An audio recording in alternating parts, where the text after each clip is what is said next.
नमस्कार दोस्तों, मेरे चैनल में आप सभी का स्वागत है।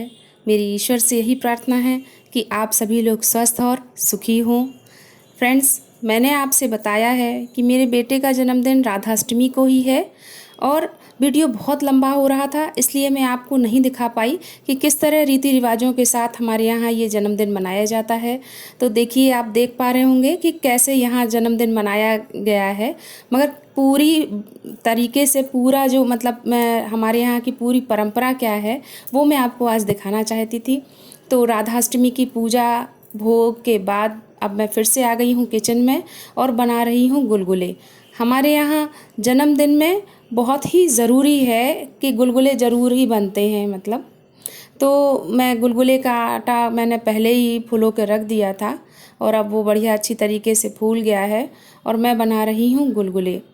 फ्रेंड्स, मैं आपसे भी मतलब कहना चाहूँगी कि आप भी अपने बच्चों का जो जन्मदिन है वो पूरी ही पूजा पाठ के साथ ही मतलब मनाएं। अपने बच्चों को मंदिर में ले जाएं या हो सकता है तो अपने घर में ही सत्यनारायण की पूजा करें या रुद्राभिषेक कराएं, या अगर कुछ भी नहीं कर सकते हैं तो अपने घर के मंदिर में ही जहां आपके भगवान बैठे हैं वहां अपने बच्चों को ले जा कर के उनका तिलक वगैरह ज़रूर से करें और पूरे ईश्वर को धन्यवाद देते हुए और उनकी दीर्घायु की कामना करते हुए हमको अपने बच्चों का जन्मदिन मनाना चाहिए। इसके बाद आप चाहें तो चाहे जैसे भी बच्चों के फ्रेंड्स के साथ, अपने फ्रेंड्स के साथ में और कुछ भी और कर सकते हैं, मगर दिन की शुरुआत ईश्वर को धन्यवाद करने से ही होनी चाहिए। तो इस तरह से मैं अभी गुलगुले बना रही हूँ और गुलगुले बनाने के बाद मैं पूजा की पूरी तैयारी मैंने करके रखी हुई है और करूँगी पूजा। तो फ्रेंड्स, आप ना वीडियो को पूरा ज़रूर देखिएगा, स्किप मत कीजिएगा कि पता नहीं क्या बता रही हैं या क्या करने वाली हैं। ये बहुत ही अनूठे तरीके से हमारे यहाँ जन्मदिन मनाने की प्रथा है, वो मैं आपको आज दिखाना चाहती थी कि कैसे होता है हमारे यहाँ परंपरागत तरीके से जन्मदिन। तो अब मैं यहाँ पर पूर रही हूँ चौक, और चौक हमारे यहाँ पूरा जाता है चावल के ऐपन बोलते हैं ना, जैसे चावल को भिगो करके उसको 2-3 घंटे भिगोने के बाद महीन पीस लिया है, उसका एक पेस्ट बना लिया है और उससे ही चौक बनाई जाती है। और आप ये देख रहे होंगे ये जो रंग बिरंगी सी एक रंगोली बनी हुई है, क्योंकि पूजा हमारे यहाँ भगवान का जो मंदिर होता है ना उसके सामने ही ये करने का है रिवाज। तो वहीं भगवान जी मेरे जहाँ बैठे हुए हैं, उनका मंदिर है जहाँ भगवान का, वहीं एक दीपावली पे एक मेरी बेटी ने ये रंगोली बना दी थी, तो वहीं पर मैं ये चौक बना रही हूँ। तो आपको स्पष्ट रूप से दिख नहीं पा रहा होगा कि चौक कैसे बन रहा है, क्योंकि गीला है ना अभी ऐपन, जब सूखेगा तब वो सफ़ेद कलर उसका उभर के आएगा, तभी समझ में आएगा। तो इस तरह से 4-5 मतलब लाइनों से ये चौक बनता है और फिर इसके बाद होती है जन्मदिन की पूजा। और इसमें ही मतलब जो बच्चा होता है जिसका जन्मदिन है उसके पास में ही चौकी लगा के उसको बैठाया जाता है और तिलक किया जाता है, आरती होती है और बहुत सारी चीज़ें हैं जो मैं भी आपको वीडियो में बताऊंगी, कैसे जन्म गांठ बनाई जाती है और किस तरह से मतलब उसमें गांठ लगा करके दूर्वा और चकिया की पूजा हमारे यहाँ की जाती है। तो फ्रेंड्स, वीडियो को पूरा देखिएगा और अगर आपको अच्छा लगे तो लाइक ज़रूर कीजिएगा, और अगर आपने मेरे चैनल को सब्सक्राइब नहीं किया है तो चैनल को सब्सक्राइब कीजिए और शेयर कीजिए। तो फ्रेंड्स, आप देखिए मैंने यहाँ पर रख दी है चकिया। ये छोटी सी चकिया है जिसमें मैं दाल, मूंग और उड़द की दाल अपने घर में ही दल लेती हूँ। वैसे तो पहले जो गांव में जब रहते थे ना तो एक बड़ी सी चकिया जो ज़मीन में गड़ी होती है मिट्टी से, उसको वहीं पे जमा दिया जाता है, उसको भरने की पहले हमारे यहाँ प्रथा थी, मगर अब यहाँ आ गए हैं तो ये छोटी ही चकिया मेरे पास है और उसकी ही मैं पूजा करती हूँ। और चकिया की और गेहूँ से भरकर हमारे यहाँ पूजा की जाती है। तो अब मैं इसमें भी चौक बना रही हूँ। नीचे मैंने 5 लाइनें बनाई थी और अब इसके ऊपर मैं 4 और लाइन मतलब करके 9 पूरा शुभ होता है, तो 9 अंक। तो मैं उस तरह से इसको बना रही हूँ पूरे को और सिंदूर से इसको सजा करके फिर पूरा जब बन जाएगा हमारा, तो अब फिर मैं पूजा शुरू करूँगी इसकी। फ्रेंड्स, मेरे चैनल में आपको कुकिंग, होम डेकोरेशन और घर की ही चीज़ों से DIY, पूजा पाठ, ब्यूटी आदि से संबंधित चीज़ें देखने को मिलेंगी। और देखिए, मैंने चकिया को यहाँ पर रख दिया था और अब मैं इसको पूरा गेहूं से भर रही हूँ। इसको हमारे यहाँ म्याड़र भरना कहते हैं। जो चकिया की मेड़ होती है ना किनारे से, उसको पूरा ढक दिया जाता है गेहूं से, इस तरह से। और फिर होता है गौरी गणेश का पूजन और कलश रखा जाता है।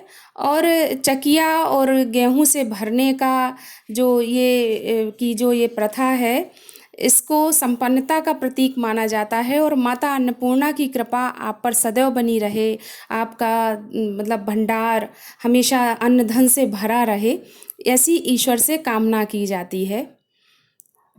तो यहाँ पर कलश का स्थापना हो गई है, गौरी गणेश का पूजन करेंगे। और इसके बाद जो हमारे यहाँ एक जन्म गांठ बनाई जाती है, जब बच्चा जन्म लेता है और उसकी छठी, बरहौ, चौक वगैरह जब हो जाता है और भगवान की 12 दिन के बाद ना पूजा शुरू हो जाती है घरों में, तब जो घर की बड़ी बूढ़ी महिलाएं होती हैं ना, वो अपने दोनों हाथों को फैला करके और एक लंबा 21 धागों का एक मतलब लंबा सा एक डोरी मतलब उसको बनाती हैं। देखिए, ये थाली में रखी हुई है, मैं आपको दिखा रही हूँ इस तरह से, जैसे पंडित जी कलावा अपने दोनों हाथों को फैला करके दीर्घायु होने की कामना के साथ मतलब इसको धागे को बनाया जाता है। और उसमें एक जन्म की गांठ लगाई जाती है और हर साल जब जन्मदिन होता है तो उसमें एक गांठ दूबा के अंकुरों के साथ में बीच में दूबा लगाई जाती है। दूबा को बहुत ही शुभ माना जाता है क्योंकि दूबा गणेश जी को बहुत ज़्यादा प्रिय है और गणेश भगवान हमारे विघ्नहर्ता हैं, विद्या और बुद्धि को देने वाले हैं। तो यही मंगल कामना के साथ दूर्वा को उसमें रख करके एक गांठ लगाई जाती है। और मुझे लगता है कि ये मतलब जो गांठ लगाने की जो है गांठ लगाते हैं ना, वो मतलब यही है कि धागे में गांठ लगाना याद रखने का एक तरीका होता है कि बच्चे की आयु कितनी है। तो अब मैं बस इस तरह से पूजा करूँगी, उनको फूल माला पहनाऊँगी और म्याड़र की इस तरह से पूजा होती है। हवन धूप करूँगी और यहीं पर चौकी डाल के बैठाया जाता है बच्चे को, जिसका जन्मदिन होता है उसको यहाँ पर बैठाते हैं। मगर इस बार मेरा बेटा यहाँ नहीं है, तो मैंने बैठाया है अपने लड्डू गोपाल को।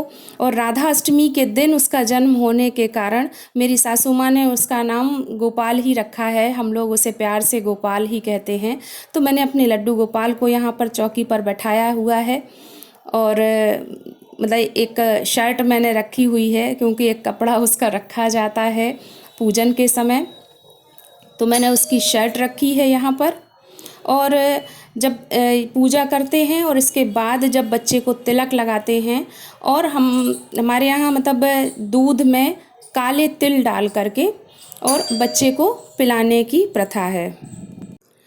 और सभी के यहाँ ही अलग अलग रीति रिवाज होते हैं, तो हमारे यहाँ तो इसी तरह से जन्मदिन मनाया जाता है। और खुशी से फिर जब सभी लोग होते हैं, मतलब आप अपनी सहेलियों को बुला सकते हैं। पहले तो बुलौआ लगाया जाता था, मोहल्लों में लोग आते थे, सोहर गाते थे, मगर अब तो बस एकल परिवार हो गए हैं, तो सभी बस अपने आप में ही अपने बच्चों का जन्मदिन या जो भी खुशियां हैं वो सब मतलब मना लेते हैं।